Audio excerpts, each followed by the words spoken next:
परांत निर्ग्राह्य क्रमः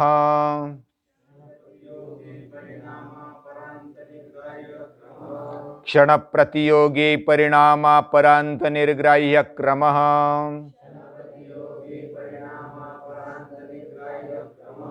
ततः कृतार्थानां परिणाम क्रम समाप्तिर्गुणानां ततः कृतार्थानां परिणाम क्रम समाप्तिर्गुणानां क्षण प्रतियोगी परिणामा परांत निर्ग्राह्य क्रमः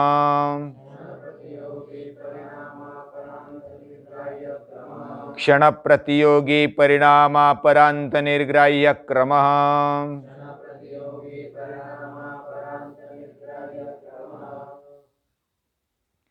महर्षि पतंजलि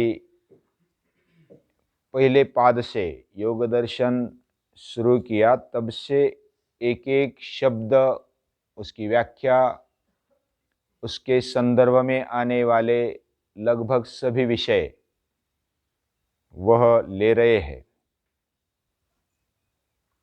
और पहले योग की व्याख्या, फिर चित्त वृत्तियों का निरोध कैसे किया जाए अभ्यास और वैराग्य से, फिर जो भी हम पुरुषार्थ कर रहे हैं वह संप्रज्ञात असंप्रज्ञात समाधि तक सभी बताया। अभी कैवल्य पाद में कैवल्य स्थिति, जीवन मुक्त अवस्था, विधेय मुक्ति, धर्म में एक समाधि, अलग अलग तरीके से बताकर ये उच्च स्थिति का वर्णन कर रहे हैं।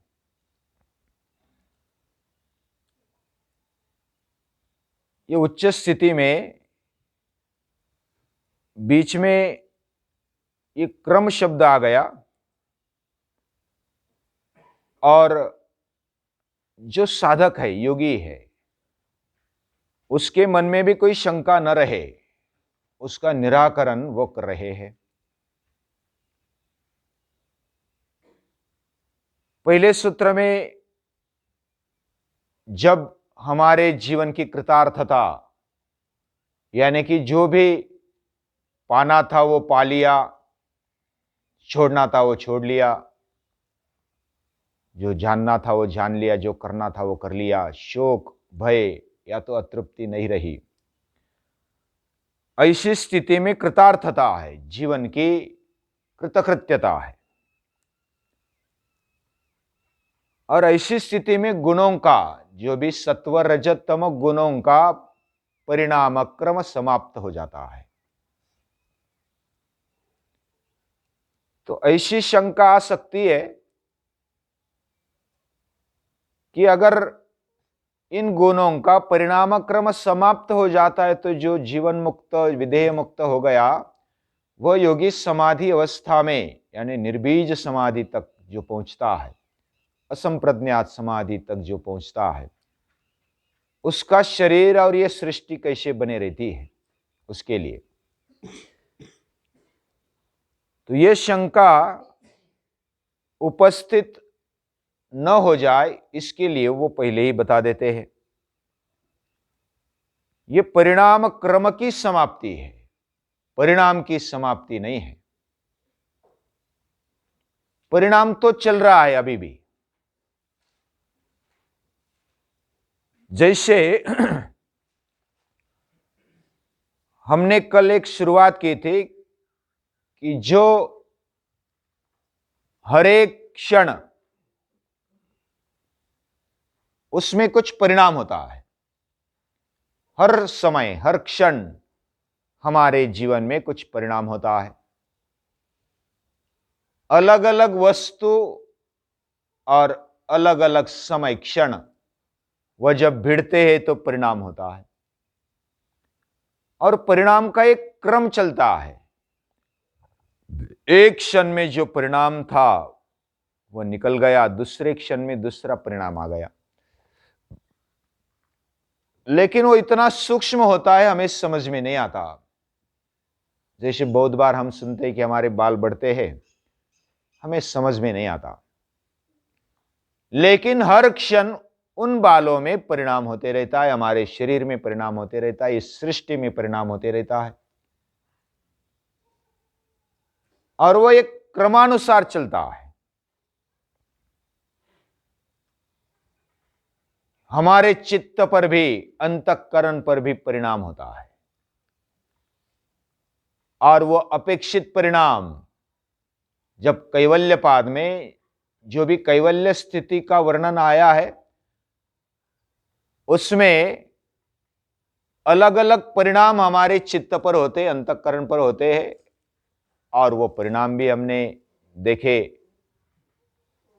विभूति पाद में जो भी सूत्र हमने देखे, उन सूत्रों में जैसे पहला सूत्र देखा था कि वित्थान निरोध, यानी कि तीसरे पाद का, विभूति पाद का 9वां सूत्र, वित्थान निरोध संस्कारयो रविभव प्रादुर्भावो निरोधक्षण चित्तान्वयो निरोध परिणाम। पहले जो वित्थान संस्कार होते हैं, यानी कि हमारे जीवन में परंपरा से चले आ रहे जो संस्कार है, अच्छे वो बुरे हो, वो वित्थान संस्कार और निरोध संस्कार ये भिड़ते हैं, और वित्थान संस्कार उसका अभिभव हो जाता है, और निरोध संस्कार का प्रादुर्भाव हो जाता है। अभिभव यानी उसको क्षीण होते होते नष्ट होने की तरफ जाना, और प्रादुर्भाव यानी निर्माण होना। अभी इधर एक उदाहरण लेंगे तो पता चलेगा कि समझो कि बीज है। बीज जब हम देखते हैं तो उसका एक धर्म है, उसकी एक कंटिन्यूटी है, बीज में कोई बदलाव दिखाई देता नहीं, सूखा हुआ बीज। उसमें जो परिणाम चल रहा है वो तुल्य प्रत्यय है, यानी सूखा हुआ बीज, वह तुल्य प्रत्यय यानी पिछला जो परिणाम था उससे तुल्य परिणाम वो बने रहता है, और उसकी स्थिति बने रहती है। तुल्य परिणाम हमने कहां पर देखा था? ततः पुनः शांतोदित तुल्य प्रत्ययो चित्तस्य एकाग्रता परिणाम।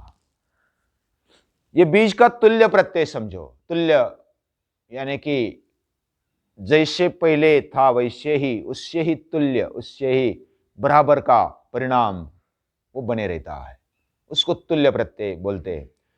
समझो कि 10 टीएमसी पानी धरण में से छोड़ा जा रहा है गिन के, तो जितना प्रवाह बना हुआ है उतना ही प्रवाह बना रहा है, उसमें कोई बदलाव नहीं है। पहले क्षण में जितना पानी छोड़ा उससे दूसरे क्षण में उतना ही पानी छोड़ दिया है, उसमें बदल नहीं है। तो यह तुल्य प्रत्यय, उसको एकाग्रता परिणाम बोला गया है।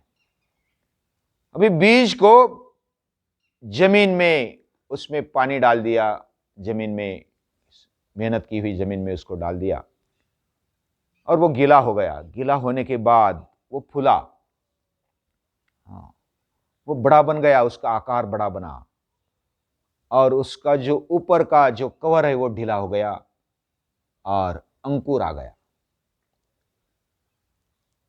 अभी इधर ये परिणाम समझते हैं कि जो परिणाम पहले उसमें जो वित्थान यानी धर्म, जो परिणाम पहले था, उसका जो धर्म है, पहले जो सूखा हुआ और उसकी कंटिन्यूटी थी, उसका धर्म बदलने लगा। उसका धर्म बदला, पहले बीज धर्म था, अभी अंकुर धर्म आ गया। पहले बीज वाला धर्म जो वित्थान संस्कार, और जो अंकुर वाला धर्म वो कौन सा? संस्कार, निरोध संस्कार। पहले वाले का बीज संस्कार का निरोध हो गया, और अंकुर संस्कार का प्रादुर्भाव हो गया। इधर अभिभव और प्रादुर्भाव। अभी उसमें अगर सूक्ष्म निरीक्षण करेंगे तो पता चलेगा कि बीज हर समय उसका निरीक्षण करेंगे तो धीरे धीरे धीरे उसका आकार दुगुना तिगुना हो गया, फूल गया। उसके बाद उसका ऊपर का जो कवर है वो फूटा और फिर अंकुर आ गया। फिर ऐसा 2-4 दिन में वो अंकुर बड़ा होने लगा। धीरे धीरे बीज नष्ट हो गया और पूरा अंकुर बड़ा हो गया, उसको मूल आ गए और अंकुर आ गया। अभी इधर पूरा जो पहला उत्थान संस्कार था, उसका धर्म था, वो पूरा निकल गया और उसका पूर्वांत उसको बोलते हैं, यानी कि प्रारंभ। उसका प्रारंभ और अंत, अपरांत। अपरांत यानी लास्ट वाला और पूर्वांत यानी पहले वाला। ऐसे दोनों के बीच में जो अंतर है, जो समय का अंतर है, क्षणों का अंतर है, वह अगर देखेंगे तो हमें यह बात पता चलेगी कि पहले जो बीज संस्कार था, बीज धर्म था उसका, वो थोड़ा थोड़ा क्षीण होते होते होते होते वो फूला, बदल गया, परिणाम हो गया, वो क्रम चला आगे, फिर अंकुर आ गया, उसके ऊपर का जो टर्कल मराठी में बोलते, ऊपर का कवर वो निकल गया, फट गया और फिर अंकुर आ गया। अंकुर आने के बाद बीज का भी उसका क्षय होने लगा, क्षयोदयो। क्षय एक उसका क्षय होता है और दूसरे का उदय हो जाता है, वो समाधि परिणाम है। यानी सर्वार्थता एकाग्रतयो क्षयोदयो चित्तस्य समाधि परिणाम। अभी ये बीज पर हम देख रहे हैं कि कैसे परिणाम होता है। वह बीज उसका क्षय होने लगा, वो खुद मिटने लगा और अंकुर उदित होने लगा। यानी एक लक्षण का क्षय और दूसरे लक्षण का उदय, एक धर्म का अभिभव और दूसरे धर्म का प्रादुर्भाव, और एक प्रवाह का शांत होना और दूसरे प्रवाह का उदय होना। ऐसा तुल्य प्रत्यय जब आगे आगे अपरांत तक वो परिणाम आता है, यानी बीज का अंकुर बन गया और अंकुर बनते बनते इतना बड़ा अंकुर बना कि बीज नष्ट हो गया, उसके भी पत्ते बन गए। इधर तक वो पूरा तुल्य प्रत्यय हो गया, यानी बीज से पूरा अंकुर बन गया। और जो अंकुर बना वो तुल्य प्रत्यय परिणाम। अभी इधर जो समाधि परिणाम जो बोला गया, पहले निरोध परिणाम, समाधि परिणाम और एकाग्रता परिणाम, ऐसे 3 परिणाम हमने देखे थे। और दूसरी तरफ धर्म लक्षण अवस्था परिणाम हमने शब्द सुने थे। धर्म परिणाम है वह निरोध परिणाम है, और जो लक्षणा परिणाम है वह है समाधि परिणाम, और जो अवस्था परिणाम है वह एकाग्रता परिणाम। उसमें ये सभी परिणाम होते होते उसका क्रम एक चल रहा है, और पहले से लेकर के लास्ट तक, अंतिम अवस्था तक, वह जब अवस्था स्थिरता में आ गई, उसमें एक रूपता, एक आकारता आ गई, तो वो एकाग्रता परिणाम होता है। वो अवस्था परिणाम, उसकी अवस्था भी स्थिर हुई। वैसे इन गुणों के कारण, ये जो 3 गुण है सत्व रज तम, इन गुणों के कारण हर एक क्षण, अभी क्षण में जो परिणाम दिखाई देता है, क्षण प्रतियोगी, इधर जो शब्द उपयोग में लाया क्षण प्रतियोगी, प्रतियोगी यानी स्पर्धक, प्रतिस्पर्धक जैसा होता है वैसा प्रतियोगी।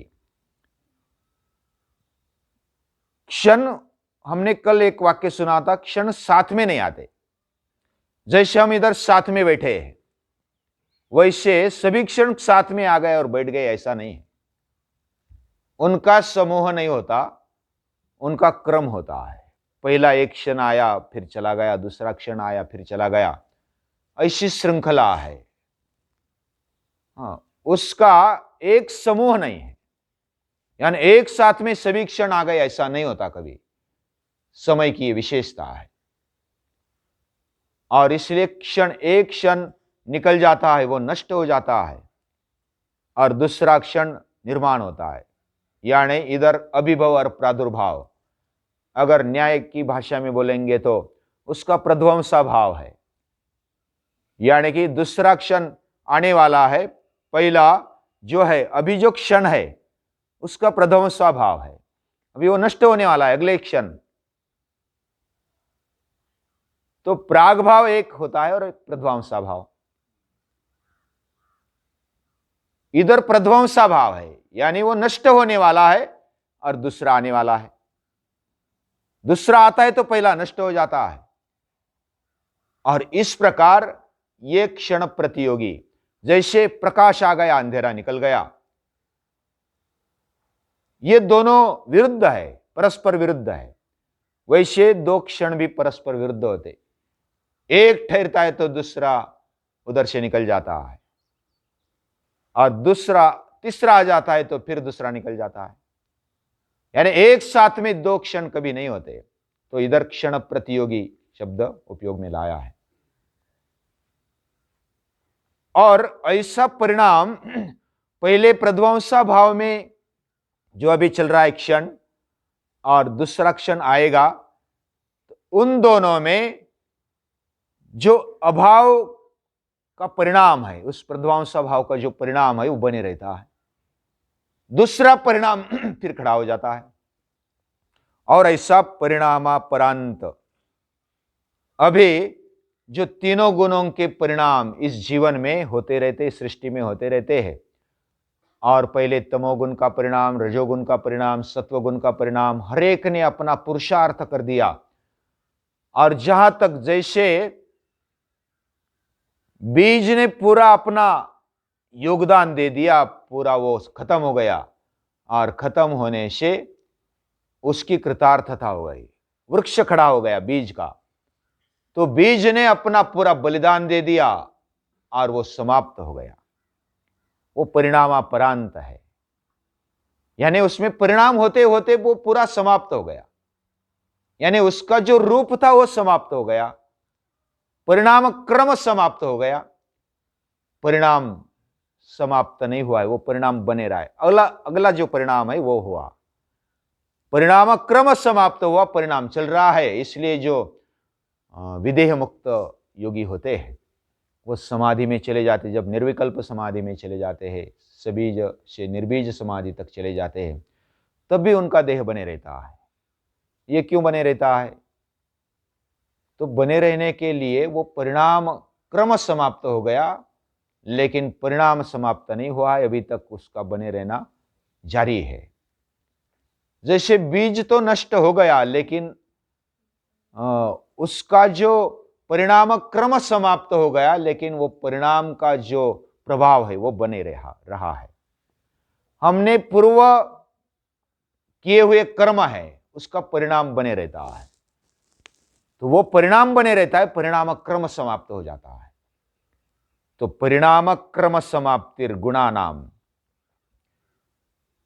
तो ये क्षण प्रतियोगी, हर एक क्षण एक दूसरे का प्रतियोगी होता है, और जो पुरुषार्थ इन गुणों ने कर दिया वो परिणामापरांत निर्ग्राह्य क्रम। अभी जो क्रम बाकी है वो निर्ग्राह्य, यानी वो अभी पूरा बंधा हुआ है, पूरा कंट्रोल्ड है, निग्रह किया हुआ है, निर्ग्राह्य। यानी हमारा चित्त अभी एक एकरूप बन गया। तदा दृष्टि स्वरूपे स्थानम, इधर पूरी निरुद्ध अवस्था है। निरुद्ध अवस्था यानी एक भी वृत्ति शिल्लक बाकी नहीं रही, एक भी विकार बाकी नहीं रहा, एक भी क्लेश बाकी नहीं रहा, एक भी कर्म बाकी नहीं रहा। ऐसी ये तुर्यगा अवस्था है, लेकिन इधर परिणाम बाकी है। और जब ये तुर्यगा की स्थिति में योगी आता है, तो ये जो अगली स्थिति होगी, जो पुरुषार्थ शून्यानाम गुणानाम प्रतिप्रसव कैवल्यम स्वरूप प्रतिष्ठा वाचिति शक्ति रीति। इधर ये अंतिम स्थिति है और ये स्थिति ब्रह्मैव केवलम की स्थिति है, तुर्यगा के नजदीक वाली। और इधर महर्षि पतंजलि ये क्रम क्या होता है ये बताया। यानी जैसे समझो कि जो चीज से परिणाम होता है वो चीज ही खत्म हो गई तो क्रम भी समाप्त हो जाता है। बीज ही खत्म हो गया तो बीज का जो परिणाम होगा वो फिर एक बार अंकुर गया तो फिर अंकुरेगा नहीं, ये बात तय है। यानी जब भोगापवर्गार्थम दृश्यम ऐसा बोला गया तो भोग दिया, अपवर्ग दे दिया, अभी पुरुषार्थ जो गुणों का था वो खत्म हो गया, जो उनमें शक्ति थी वो पूरी निकाल दिया और बीज में अंकुर आ गया। फिर अभी अंकुरने की क्षमता नहीं होती, एक बार अंकुर गया बीज तो फिर हो गया काम उसका। वैसा उसने पुरुषार्थ किया, उन्होंने सत्व रजतम गुणों ने पुरुषार्थ किया और पूरी उनकी ताकत लगा दी और वो समाप्त हो गई और दूसरा अंकुर आ गया। और जो अंकुर है वो तुर्यगा है, ब्रह्मैव केवलम की अवस्था है। वो कल देखेंगे वो क्या है। तब तक रखते हैं।